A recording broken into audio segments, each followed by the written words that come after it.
मित्रांनो, घरोघरी मातीच्या चुली या मालिकेच्या 4 सप्टेंबरच्या भागात आपल्याला पाहायला मिळणार आहे.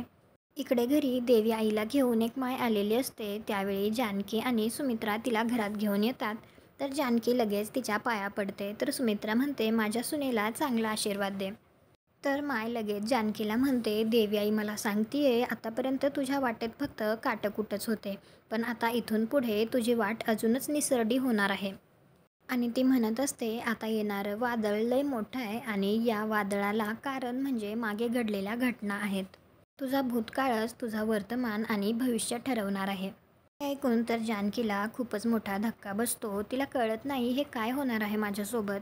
आणि जेव्हा माय हे सगळं सांगत असते त्यावेळी खिडकीतून एक व्यक्ती जानकीवरती नजर ठेवून असतो.